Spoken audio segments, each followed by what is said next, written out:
आदाब, नमस्कार। आप देख रहे हैं INN चैनल। मैं हूं शेख अहमद अली। इस न्यूज़ बुलेटिन में आइए नज़र डालते हैं दिन भर की बड़ी खबरों पर। तेलंगाना हाई कोर्ट ने आज रिमार्क किया है कि शराब की दुकानात कोविड-19 वबा के फैलने का जरिया बन गई हैं। अदालत ने रियासत में कोरोना की सूरत हाल पर केस की समाअत की।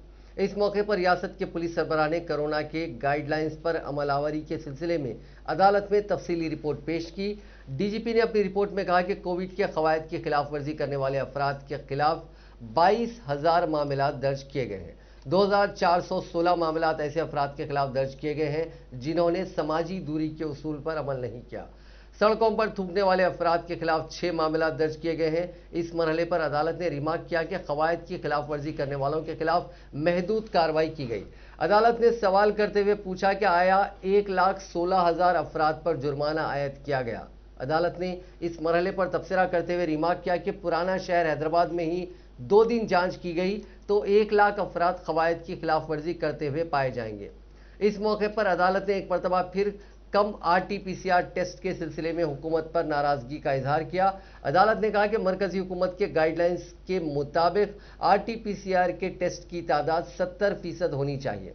अदालत ने इस समाअत के दौरान शराब की दुकानात, पब्स और थिएटर्स में अवाम के हुजूम पर तशवीश का इजहार किया और रिमार्क किया कि क्या शराब की दुकानात कोरोना वायरस का जरिया बन गई हैं। साथ ही अदालत ने मशवरा दिया कि दूसरी रियासतों से तेलंगाना आने वाले अफराद के कोरोना टेस्ट करवाए जाएं। अदालत ने माहिरीन की कमेटी की तश्कील की भी हिदायत दी। सरकारी वकील ने कहा कि सीरो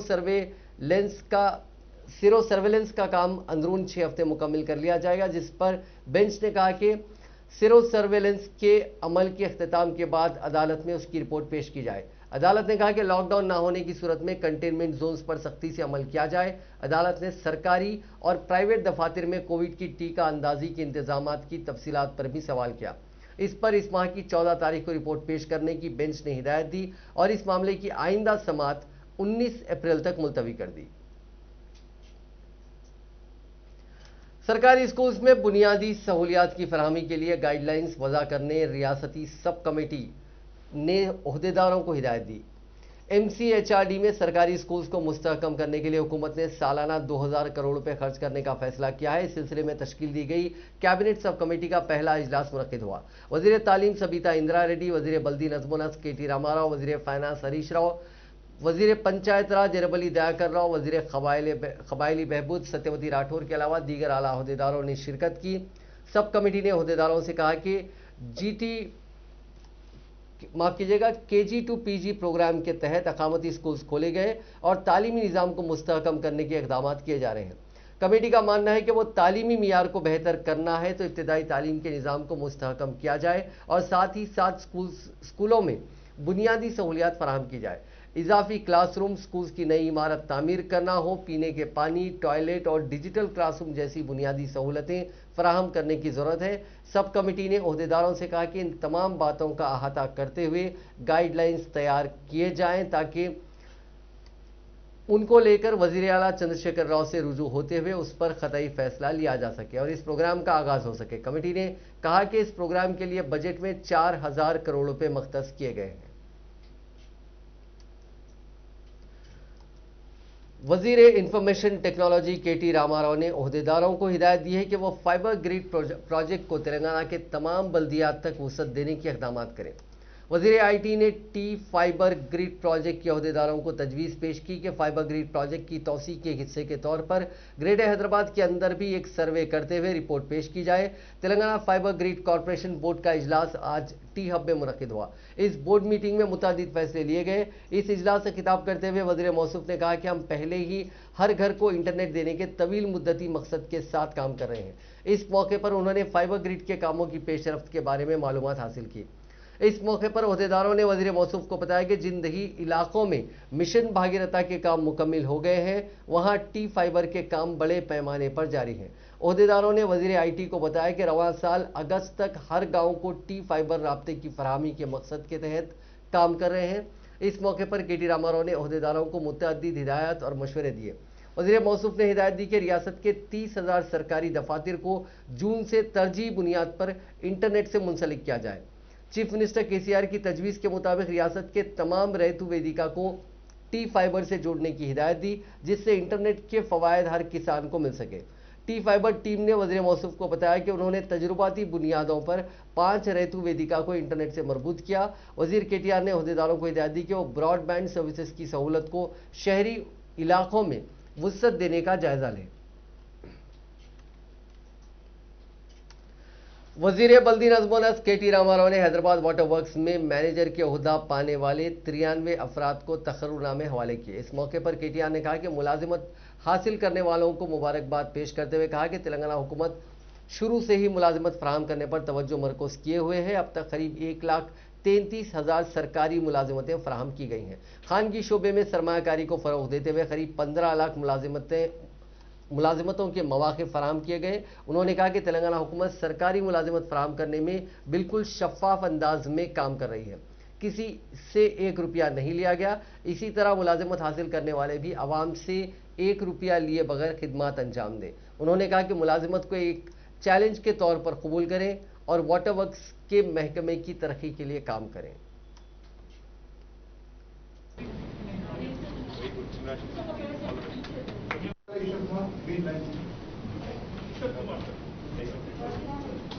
मोहम्मद असीम वाली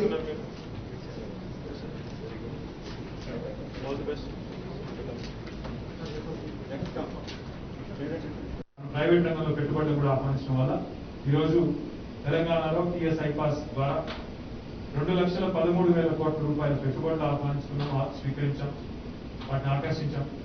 15 లక్షల మందికి ప్రత్యక్ష ఉపాధి అవకాశాలు సృష్టించుకోగలిగాం. దాంతోపాటు మన ఇంకా ఈకో సిస్టమ్ ఏదైతే ఉంటుందో, ప్రైవేట్ సెక్టర్ వచ్చిన కొద్ది ఈకో సిస్టమ్ ఏదైతే పెరుగుతుందో దాన్ని పెంచుకుంటూ ముందుకు పోతాం.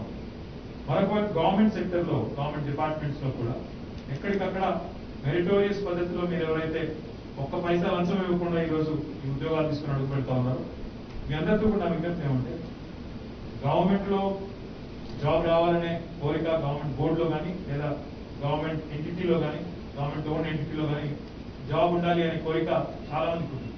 కానీ your the lucky few got. నా విజ్ఞప్తి మీతో ఏమంటే ప్రైవేట్ సెక్టర్లో పనిచేసిన దానికి గవర్నమెంట్ సెక్టర్లో పనిచేసిన దానికి చాలా తేడా ఉంది. ప్రైవేట్ సెక్టర్లో ఎంత జీతం వచ్చింది, ఎంత బాగా సంపాదిస్తున్నాం అనేదే మేము वज़ीर आला चंद्रशेखर राव ने खानगी स्कूलों के टीचर्स और दीगर अमले को राहत देते हुए ये ऐलान किया है कि हर माह 2,000 रुपये की माली मदद और उनके ख़ानदानों को राशन की दुकान से 25 किलो चावल दिए जाएंगे। कोरोना वायरस के पेश नज़र आर्जी तौर पर तालीमी इदारों को बंद कर दिया गया है। इस तनाजुर में फैसला लिया गया। वज़ीर आला के इस फैसले से रियासत के मुसल्लिमा यानी रिकग्नाइज्ड खानगी स्कूल्स में खिदमत अंजाम देने वाले 1,45,000 अफराद को फ़ायदा होगा। मुसल्लिमा खानगी स्कूल्स में खिदमत अंजाम देने वाले टीचर्स और दीगर अमला अपने बैंक खाते और दीगर तफसीलात के साथ ज़िला कलेक्टर दफ्तर अपनी दरख्वास्त दाखिल करें। इसके लिए महकमा फाइनेंस के सेक्रेटरी को महकमा तालीम के अहदेदारों के साथ मिलकर गाइडलाइंस तैयार करने की हिदायत दी गई है। मरकजी ममलिकती वज़ीर दाखिला जी किशन रेड्डी ने कहा है कि अंबरपेट फ्लाईओवर ब्रिज के अराजी हुसूल के मामले में तसाहुली से काम लिया जा रहा है। जुमेरात के दिन उन्होंने अंबरपेट फ्लाईओवर के कामों का जायजा लिया और अहदेदारों से पेशरफ से मुतालिक तफसीलात हासिल की। इसके बाद मीडिया से बात करते हुए उन्होंने कहा कि अराजी के हुसूल में ताखीर की वजह से काम में ताखीर हो रही है। जीएचएमसी में फंड्स की कमी है। पाइपलाइन और केवी केबल की मुंतकली के चार्जेस मरकजी हुकूमत ही बर्दाश्त कर रही है। उन्होंने कहा कि आवाम का ताउन भी ज़रूरी है। ट्रैफिक का मसले का मुस्तकिल हल होने की ज़रूरत है। उन्होंने कहा कि जितना जल्दी हो सके अराजी हुसूल करके कॉन्ट्रैक्टर्स के हवाले करें ताकि काम में तेज़ी पैदा हो। నేను మిగతా అధికారులందరిని పిలిచి మాట్లాడతాను. 11 kV షిఫ్టింగ్ కోసం సుమారు 2 కోట్ల రూపాయలు ఖర్చు అవుతా ఉంది. 33 kV షిఫ్టింగ్ కోసం సుమారు 64 లక్షల రూపాయలు అది ఖర్చు అవుతా ఉంది. డ్రింకింగ్ వాటర్ సంబంధించినటువంటి pipe line, Krishna water pipe లైన్లు కానీ ఇతర పైప్ లైన్లు కానీ సుమారు 8 కోట్ల రూపాయలు అది ఖర్చు అవుతుంది. ఇవన్నీ కూడా కేంద్ర ప్రభుత్వమే భరిస్తుంది, ఈ షిఫ్టింగ్ ఛార్జెస్ అన్నింటినీ కూడా. కానీ ఆయా శాఖలు అనుమతులు ఇవ్వాల్సిన అవసరం ఉంటుంది. ఎలక్ట్రిసిటీ అనుమతులు వచ్చాయి, డ్రింకింగ్ వాటర్ దగ్గర పర్మిషన్స్ రాలేదు.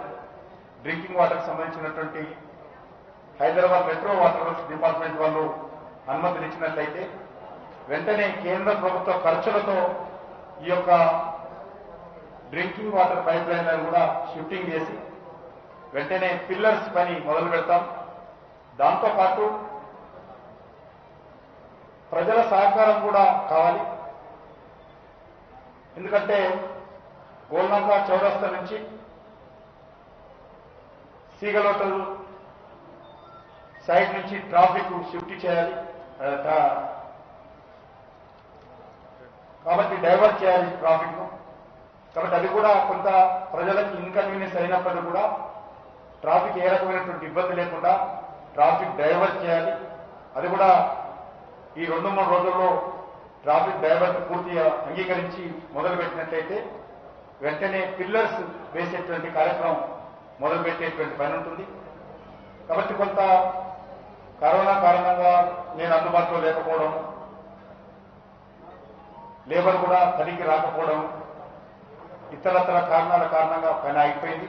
కొంత ఇప్పుడు స్పీడప్ చేయాలనే ఉద్దేశంతో స్టార్టింగ్ నుంచి ఎండింగ్ వరకు అందరం కలిసి కార్పొరేటర్స్తో కలిసి స్థానికంగా ఉన్నటువంటి పెద్దలతో కలిసి ఈరోజు స్వయంగా మనందరం చూశాం. దీన్ని ఇంకా స్పీడప్ చేయాల్సినటువంటి అవసరం ఉంది. ఇంకా ఆలస్యం చేయకుండా అధికారులు కూడా ఎప్పటికప్పుడు వారానికి ఒక రోజు సమన్వయ కోఆర్డినేషన్ మీటింగ్ పెట్టుకొని ఎలక్ట్రిసిటీ కానీ, వాటర్ కానీ, जीएचएमसी కానీ. वजीर एंडोमेंट इंदिरा करण रेड्डी ने कहा है कि इस साल उगादी त्यौहार सादगी से मनाया जाएगा। रियासत में कोरोना वायरस के केसेस में इजाफे के पेश नज़र वजीर आला चंद्रशेखर राव ने हिदायत दी है कि इस साल उगादी तकरीब सादगी से मनाई जाए। उन्होंने आवाम से अपील की है कि वो मकान पर ही रहकर टीवी के जरिए पंचगान का मुशाहिदा करें। कोरोना की वजह से बोगलकुंटा में वाक़ एंडोमेंट दफ्तर में 13 अप्रैल को उगादी तकरीब मुनक़िद होगी, जिसमें वजीर इंदिरा करण रेड्डी पंचगान की रस्म इजरा अंजाम देंगे। सुबह 10:45 पर पंडित पंचगान का खुलासा करेंगे। इंदिरा करण रेड्डी ने आवाम से अपील की है कि वो इस मौके पर ताउन करें।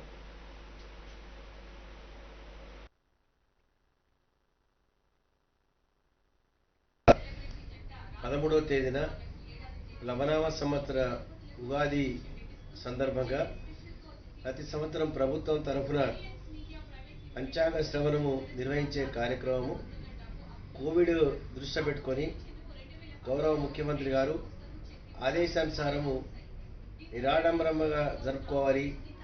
గత సంవత్సరం ఏ విధంగా అయితే మనం బొగ్గులకుంట ఎండోమెంట్ ఆఫీసులో నిర్వహించామో అదే ప్రకారంగా నిర్వహించాలని చెప్పి మరి ఆదేశం ఇవ్వడం జరిగింది. కాబట్టి ఆ విధంగా పంచాంగ శ్రవణము 13వ తేదీ 10:45 డైరెక్ట్ లైవ్ కూడా ఉంటుంది. దాని అందరూ కూడా తెలుగు ప్రజలందరూ కూడా దీన్ని గమనించాలి. ఆ రోజు ఆ వీక్షించే కార్యక్రమం కూడా అందరికీ అందుబాటులో ఉంటుందని చెప్పి తెలియజేస్తాం. ఈ నెల 13వ తేదీన सिविल सप्लाईज कॉरपोरेशन के सदर नशीन श्रीनिवास रेड्डी ने कहा है कि हर साल खरीदारी के मराकज़ कायम किए जाएंगे। मीडिया से बात करते हुए उन्होंने कहा कि तेलंगाना हुकूमत को इससे मुश्किलात होने के बावजूद हुकूमत ने फैसला किया है। उन्होंने कहा कि किसी भी रियासत में मुकम्मल काश्त की गई धान को खरीदा नहीं जा रहा है, सिर्फ तेलंगाना रियासत में ही मुकम्मल धान की खरीदी को यकीनी बनाया जा रहा है। उन्होंने कहा कि रबी मौसम में थोड़ा सा मुश्किलात हो सकती हैं। रियासत के तमाम खरीदारी मराकज़ को शुरू किया जा रहा है। उन्होंने कहा कि इस साल रबी मौसम में 50 लाख मीट्रिक टन धान की पैदावार हुई है। उन्होंने कहा कि किसानों को परेशान होने की ज़रूरत नहीं है, किसान हुकूमत के खरीदारी मराकज़ पर धान फरोख्त करें। उन्होंने कहा कि वज़ीर आला चंद्रशेखर राव की हिदायत है कि कोविड क़वाइद पर हर कोई सख्ती से अमल करे।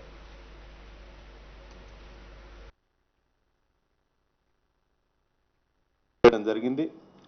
దేశంలో ఏ రాష్ట్రంలో కూడా ఆ రాష్ట్రంలో పండిన ధాన్యాన్ని పూర్తి స్థాయిలో కొనుగోలు చేయడం లేదు ఇప్పటి వరకు.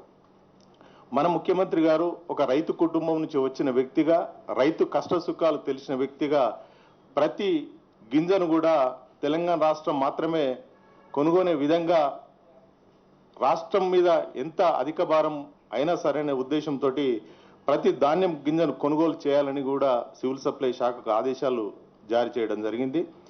దానికి అనుగుణంగా తెలంగాణ రాష్ట్రం ఏర్పడిన 2014-15 నుండి మరి ఈ 2020-21 వానకాలం వరకు 6.5 సంవత్సరాల తెలంగాణ పౌర సరఫరాల సంస్థ దాదాపు तेलंगाना के जिले खम्मम में जुमे को होने वाली वायस शर्मिला के जलसे आम के लिए तैयारियां तेजी के साथ जारी हैं। जलसे को संकल्प सभा का नाम दिया गया है। जिले के पवेलियन ग्राउंड्स में होने वाले इस जलसे में सिर्फ 6000 अफराद की ही हुक्काम की जानिब से इजाज़त दी गई है। इसी दौरान शर्मिला के हामियों ने निशानदही की कि तमाम तरह के एहतियाती इक़दाम करते हुए ये जलसे आम मुनक़िद किया जाएगा। जलसे गाह में शर्मिला की वालदा व मुत्तहदा आंध्र प्रदेश के साबिक़ वज़ीर आला वायस राजशेखर रेड्डी की पोर्ट्रेट्स और तस्वीर बड़े पैमाने पर लगाई गई हैं। इस जलसे आम में शर्मिला की मां विजयम्मा भी शिरकत करेंगी। सुबह 9 बजे कारों और बाइक्स के काफिले के साथ शर्मिला रियासती दारुल हुकूमत हैदराबाद के लोटस पाउंड से जलसेगाह के लिए रवाना होगी। एलबी नगर, चोटुप्पल, नकरेकल, सूर्यापेट से होते हुए वो तकरीबन 3 बजे पालेर पहुंचेंगी। खम्मम के पिद्दा तांडा में वो अपने वालिद राजशेखर रेड्डी के मुजस्समे पर गुल्हाए अकीदत पेश करेंगी। बाद अज़ां पवेलियन ग्राउंड के लिए रवाना हो जाएंगी। शर्मिला आंध्र प्रदेश के मौजूदा वज़ीर आला व वाईएसआर कांग्रेस पार्टी के सरबराह वाईएस जगनमोहन रेड्डी की बहन है, जिन्होंने तेलंगाना में अपनी नई सियासी जमात के जरिए सियासी इनिंग्स की शुरुआत करने का इशारा दिया था। इस जलसे में वो अपनी पार्टी के नाम, झंडा और एजेंडा का ऐलान करेंगी। दुनिया में अब तक 13 करोड़ 30 लाख से ज़्यादा लोग कोरोना की चपेट में आ चुके हैं। इनमें से 28,86,000 से ज़्यादा मरीजों की मौत हो चुकी है, जबकि 10 करोड़ 72 लाख लोग ठीक हो चुके हैं। फिलहाल 2 करोड़ 28 लाख से ज़्यादा अफराद का इलाज चल रहा है। वहीं हिंदुस्तान में कोरोना से हालात ख़राब होते जा रहे हैं। पिछले 24 घंटों में मुल्क में रिकॉर्ड 1,26,265 लोग मुतासिर हुए। पिछले साल वबा शुरू होने के बाद से अब तक के ये पहली बार है कि जब एक दिन के अंदर इतने लोग मुतासिर हुए हैं। इसके पहले 6 अप्रैल को एक दिन के अंदर 1,15,000 लोग कोरोना पॉजिटिव पाए गए थे। इसके अलावा चारशंबे को 684 मरीजों की मौत भी हो गई और 59,129 लोग रिकवर हुए हैं। वहीं तेलंगाना में कोविड-19 के 2055 नए मामला दर्ज किए गए हैं, जिसके बाद रियासत में मामलात की तादाद बढ़कर 3,18,704 हो गई। रियासत में बहैसियत मजमूई अमवात की तादाद बढ़कर 1,741 हो गई है, क्योंकि गुज़िश्ता 24 घंटों के दौरान मजीद 7 अमवात हुई हैं। जीएचएमसी के हुदूद में 398 नए मामला दर्ज किए गए हैं। बकिया मामलात रियासत के दीगर अजला में दर्ज किए गए। तेलंगाना के दारुल हुकूमत हैदराबाद में कोरोना के मामलात में तेजी के साथ इजाफे पर शहर के नवाही इलाकों के अवाम में इस ताल्लुक से खौफ पाया जाता है। शहर के नवाही इलाके राजेंद्र नगर और दीगर इलाकों में कोरोना के मामलात में इजाफा हो रहा है, जिसके बाद अवाम की बड़ी तादाद इस वबा का पता चलाने के लिए अपने रैपिड टेस्ट करवाने के लिए शिवरामपल्ली के पब्लिक हेल्थ सेंटर्स के साथ साथ बेशतर नवाही इलाकों की निगहदाश्त सेहत के मराकज़ पर देखी जा रही है। कई मकामात पर इस तरह के मायनों के लिए लोग कतारों में अपनी बारी के मुंतज़िर नजर आ रहे हैं, जहां आधार कार्ड की तफसीलात के इंदराज के बाद ही तिब्बी अहलकारों की जानिब से उन अफराद के मायने किए जा रहे हैं। ये अफराद कोविड के उसूलों पर अमल करते हुए अपने मुकम्मल मायने करवा रहे हैं। ये टेस्ट बिल्कुल मुफ्त किए जा रहे हैं। हाल ही अरसे में इस वबा के मुतासरीन की तादाद में इजाफे के बाद ही पब्लिक हेल्थ सेंटर्स पर आवाम की तादाद देखी जा रही है। ज़्यादातर लोग हुकूमत के पब्लिक सेंटर्स को ही तरजीह दे रहे हैं। कतारों में ठहरे अफराद ने कोरोना के बढ़ते हुए मामलात पर तशवीश का इजहार किया। उन्होंने पब्लिक हेल्थ सेंटर्स की कोरोना रिपोर्ट्स पर भी इत्मीनान का इजहार किया। साथ ही वैक्सीनेशन को लेकर भी ऐसी ही कतारें देखी जा रही हैं। हालांकि शहर के कुछ इलाकों में जहां पे लंबी कतारें हैं, वहीं पुराने शहर के इलाकों के लोग वैक्सीन लेने से घबरा रहे हैं।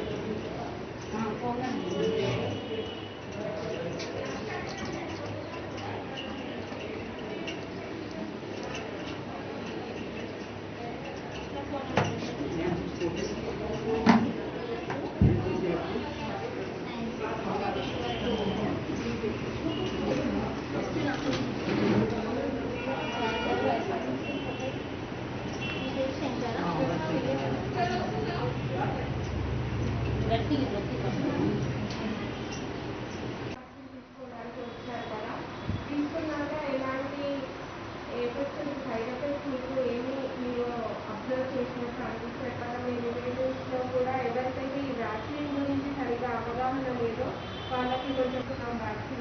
మీరు కూడా వెళ్ళి వేయించుకోండి అని ఎడ్యుకేట్ చేసి మోటివేట్ చేసి వేరే వాళ్ళని కూడా తప్పకుండా పిఎస్సికి పంపించి వ్యాక్సినేషన్ చేయించుకోవాలని కోరుకుంటున్నాను। यहाँ पर कोई भी साइड इफेक्ट तो नहीं पता चल रहा, ठीक है। अभी तो आपका घर के आजू बाजू लोगों को और आपका रिलेटिव को, क्योंकि ये वैक्सीन का अच्छा एजुकेशन है, इसका पूरा डिटेल। नमस्ते, मैं डॉक्टर रवली, यूपीएससी दारुल शिफा मेडिकल ऑफिसर। मैं आप सभी लोगों को एक मैसेज देना चाहता हूँ। क्या है तो अभी कोविड वैक्सीनेशन हमारे पीएचसी में गवर्नमेंट की तरफ से फ्री में चल रहा। 1 अप्रैल से एक कार्यक्रम शुरू हुआ। अभी तो डेली हॉलीडेज़ नहीं है, पब्लिक हॉलीडेज़ कोई भी डे में हमारा वैक्सीनेशन प्रोग्राम चल रहा। 45 इयर्स के ऊपर वालों को इधर वैक्सीनेशन हम दे रहे, और बीपी या शुगर कौन सी भी बीमारी है तो भी वो कंट्रोल पे रहना। इधर आने के बाद भी बीपी एक बार चेक करके हम वैक्सीन दे रहे। ये वैक्सीन देने से भी कोई साइड इफ़ेक्ट्स नहीं हो रहा अभी तक। थोड़ा सा फीवर और बॉडी पेन्स आ रहा और कुछ मेजर प्रॉब्लम्स तो नहीं आ रहा। आप सभी लोग ये वैक्सीनेशन प्रोग्राम में एक्टिव पार्टिसिपेशन करके वैक्सीन ले लो। ये हमारे भारत देश का गवर्नमेंट का प्रोग्राम सभी लोगों यूज़ करने के लिए हमारे प्रधानमंत्री नरेंद्र मोदी जी ये कार्यक्रम को शुरू करें। आप लोगों एक्टिव पार्टिसिपेशन करके कोरोना का वैक्सीन देना ज़रूरी है। अभी तो ये सेकेंड वेव का कोरोना चल रहा, वो तो केसेस ज़्यादा हो रहा और केसेस भी बहुत सीरियस हो रहा, और हॉस्पिटल एडमिशन और हॉस्पिटल स्टे भी ज़्यादा हो रहा। इसलिए आप सभी लोग ये कोरोना वैक्सीनेशन का प्रोग्राम में पार्टिसिपेट करके वैक्सीन लेना बहुत ज़रूरी है। Thank you. वैक्सीनेशन करने से हम एक कोरोना का वायरस के अगेंस्ट हम फाइट कर सकते और हमारे देश से एक कोरोना वायरस को हम दूर कर सकते। ठीक है, थैंक यू। जाइए और कोरोना को दूर करने की कोशिश करिए। अभी 45 से 50 इयर्स लोगों को दे रहे, वो लोग आगे आके ले सकते हैं वैक्सीनेशन, इसमें कोई प्रॉब्लम नहीं है।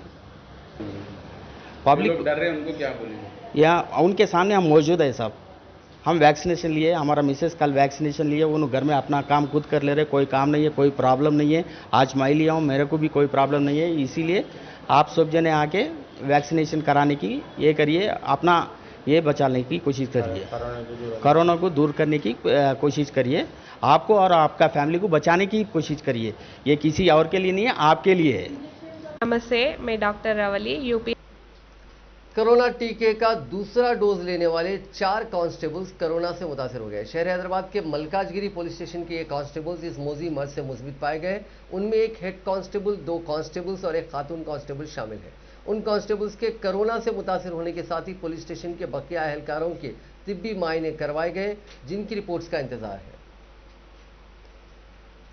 शहर हैदराबाद की मशहूर और मसरूफ तरीन मार्केट बेगम बाजार में कोरोना के तकरीबन 100 मामलात के बाद रियासत के इस अहम तिजारती मरकज में ताजिरों में तशवीश की लहर दौड़ गई, जिसके बाद इस माह की 9 तारीख से बेगम बाजार में दुकानात को खोलने की औकात में तब्दीली की गई है। कोरोना के बढ़ते हुए मामलात और मार्केट में रोजाना बढ़ते खरीदारों के हुजूम के पेश नज़र ये फैसला किया गया। लक्ष्मी नारायण सदर हैदराबाद ग्रॉसरी मर्चेंट एसोसिएशन और महेश कुमार अग्रवाल जनरल सेक्रेटरी ने कहा कि जुमे से दुकानात सुबह 9 बजे खोली जाएंगी और शाम 5 बजे बंद कर दी जाएंगी। बेगम बाजार, छतरी, मछली मार्केट और दीगर इलाकों में होलसेल किराने की दुकानात की जानिब से इस पर अमल किया जाएगा। हर दुकान पर खरीदारों, ताजिरों के लिए मास्क लाजमी रहेगा। साथ ही सैनिटाइजर्स का भी इस्तेमाल जरूरी करार दिया गया है। तेलंगाना के जिले आदिलाबाद में कोरोना की दूसरी लहर के मौके पर बढ़ते हुए कोविड के मामलात के पेश नज़र जिले के बूथ मंडल मुस्तकर में बूथ पंचायत की जानिब से कोविड की बाज़ पाबंदियां आयद की गई। आज से दोपहर 2 बजे के बाद लॉकडाउन का निफाज अमल में लाया गया, जबकि हर मंगल को मुकम्मल तौर पर लॉकडाउन का निफाज अमल में लाने के लिए करारदाद मंजूर की गई। मंडल में कोरोना के मामलात में इजाफे के पेश नज़र कोरोना से मुतासिर देहात के जिम्मेदारों की जानिब से ये फैसला लिया गया। कोरोना की रोकथाम के लिए मकामी अफराद की जानिब से कोविड के उसूलों पर अपने तौर पर अमल किया जा रहा है। कोरोना के मामलात में इजाफे के पेश नज़र अवाम में तशवीश की लहर पाई जाती है। बूथ के दही इलाकों में तशवीशनाक सूरत हाल को देखते हुए इस लॉकडाउन का ऐलान किया गया। देहात में विलेज डेवलपमेंट कमेटी यानी वीडीसी के इजलास में इस वायरस की रोकथाम के लिए एक्शन प्लान तैयार किया गया। इसके हिस्से के तौर पर हफ्तावारी बाजारों पर आर्जी तौर पर पाबंदी आयद रहेगी। तेलंगाना के जगतियाल जिले के मलियाल की एससी कॉलोनी में कोरोना से सनसनी फैल गई। इस कॉलोनी में 40 नए मामला सामने आए। कॉलोनी के 70 अफराद के कोरोना के टेस्ट किए गए थे, जिसमें 40 अफराद पॉजिटिव पाए गए। इसके बाद कॉलोनी के बकिया अफराद के भी कोरोना के टेस्ट किए गए। एक हफ्ता पहले कॉलोनी के अफराद ने एक मजहबी प्रोग्राम में शिरकत की थी। बताया जाता है कि इस प्रोग्राम के दौरान कोविड-19 के उसूलों पर अमल नहीं किया गया और न ही समाजी फासले पर अमल किया गया और न ही मास्क का इस्तेमाल किया गया। ओहदेदारों ने शुबा जाहिर किया है कि कोविड के उसूलों पर अमल न करने से ही बड़ी तादाद में मुस्बित मामला सामने आए। उन नए मामलात के सामने आते ही महकमे सेहत के ओहदेदारों ने चौकसी अख्तियार करते हुए फौरी तौर पर इस कॉलोनी में तिब्बी कैंप का एहतमाम किया, जहां टेस्ट किए जा रहे हैं। रियासत में कोविड केसेस में इजाफे के पेश नज़र तेलंगाना इंसानी हकूक कमीशन यानी स्टेट ह्यूमन राइट्स कमीशन के सदर नशीन ने एक सर्कुलर जारी करते हुए इतला दी कि 12 था 30 अप्रैल तक कमीशन का कोर्ट काम नहीं करेगा। लिहाजा कमीशन से रुजू होने वाले दरखास्त गुजार, वकला, पुलिस और दीगर महकमे के ओहदेदार रुजू ना हो। जो भी शिकायत, रिपोर्ट, जवाबी हलफनामा पोस्ट के जरिए रवाना करें। मजीद तफसीलात के लिए इन फ़ोन नंबर पर रब्त किया जा सकता है। फ़ोन नंबर है 9963141253। एक और नंबर है 9000264345। तेलंगाना में रियल एस्टेट की प्लानिंग के लिए खरीदी गई एक जमीन से जेवरात का दफीना बरामद हुआ। यह वाकया जनगांव जिले के पुम्बरती गांव का है, जहां एक माह कबल नरसिम्हा नामी एक रियल्टर ने 11 एकड़ जमीन खरीदी थी। आज उस जमीन को मुस्ता करते हुए प्लॉटिंग का काम शुरू किया गया था। पोकलेन और जेसीबी की मदद से जमीन को लेवल किया जा रहा था। इस दौरान सोने के नादर जेवरात पर मुश्तमिल एक घड़ा बरामद हुआ। इसको देखकर वहां काम करने वाले मजदूर और जमीन का मालिक नरसिम्हा हैरतज़दा रह गया। बताया जाता है कि जेवरात 5 किलो वजनी रखते हैं। समझा जाता है कि कदीम दौर में तैयार करदा नादर जेवरात हैं। जमीन से दफीना निकलने की इत्तला सारे गाँव में जंगल की आग की तरह फैल गई, जिस पर कुछ ही देर में पुलिस और रेवेन्यू के ओहदेदार भी वहां पहुंच गए और दफीने को जब्त कर लिया। అందరికీ తెలియజేయడం నాకు అక్కడికి వచ్చాకల్లా నాకు దేవుడు వచ్చిందన్న, నాకు కొంచెం ప్రాబ్లం అయింది. ఏందని చూసాకల్లా దేవత సొమ్ములు ఉన్నాయి, అన్ని దేవత పుస్తే మిట్టెలు, కమ్మలు, కడాలు, పుస్తలు సంబంధించి అన్ని ఉన్నాయి అన్న. గుండ్ల కాడికి వెళ్ళి చేతులే కాలే కడాలు ఉన్నాయి అన్న, దేవుని హారాలు ఉన్నాయి అన్న. మళ్ళీ ఇంకా చాలా ఉన్నాయి అన్న, దేవునికి సంబంధించి మొత్తం టోటల్గా ఉన్నాయి. అమ్మవారు ఉంది అన్న, అమ్మవారు సొమ్ములు ఉన్నాయి మొత్తం. ఏం లేదన్న, ఇక్కడ చిన్న గుడి కట్టిద్దాం అనుకుంటున్నాను. నేనైతే గుడి కట్టి చెందుకుంటే అమ్మవారు వెళ్ళింది కాబట్టి ఇక్కడ ఊరోళ్ళకిన బాగుండాలి, మాగిన బాగుండాలి, మేగిన వెంచర్ చేస్తున్నాం కాబట్టి మాగిన మంచి కలగాలని అందరికీ తెలియపోయింది కదన్నా. ఇక్కడ రోడ్ మీద ఎవరికైనా చెప్పారంటన్నా, వాస్తవానికి ఇక్కడ వెళ్ళిందని అందరికి చెప్తున్నాను. అయితే మరి హైదరాబాద్ చెందినటువంటి రియల్టర్లు ఈ భూమిని కొనుగోలు చేయడం జరిగింది. మరి దానిలో భాగంగా ఈరోజు జేసీబీ డోజర్ పెట్టి చదును చేసే కార్యక్రమంలో భాగంగా మరి చిన్న గుండ్ల పక్కన మరి కాకతీయుల నాటి ఆభరణాలు, పుస్తెలు, మట్టెలు, సుమారు ఒక రాగి బిందెలు 5 కిలోలన్నీ ఉండడం జరిగింది. మరి మాకు తెలిసిన వెంటనే ఇక్కడి రైతు మాకు సమాచారం ఇవ్వగానే పోలీసు వారికి, రెవెన్యూ వారికి, ఆర్డీఓ వారికి అందరికీ సమాచారం ఇచ్చి గ్రామ ప్రజలందరము ఇక్కడ చేరుకోవడం జరిగింది. స్థానికంగా ఉన్న స్వర్ణకారుని పిలుపునించడం జరిగింది. అతను ప్రాథమిక నిర్ధారణ చేసి ఇది కొంత బంగారమే ఉంది సార్ అని కూడా అతను చెప్పడం జరిగింది. పూర్తి స్థాయిలో ఇప్పుడు అన్ని పరీక్షలు నిర్వహిస్తాము. తర్వాత పురావస్తు శాఖ వారికి కూడా సమాచారం కూడా జరుగుతుంది. క్లియర్ గా పంచనామా ఏం బిందె చూస్తే బిందె నిండా బంగారం ఉంది. ఒక 5 కిలోలు ఉంటుంది మినిమం, ఎక్కువనే ఉంటుంది, తక్కువ అయితే. नाजरीन, इस न्यूज़ बुलेटिन में बस इतना ही। देखते रहिए INN चैनल।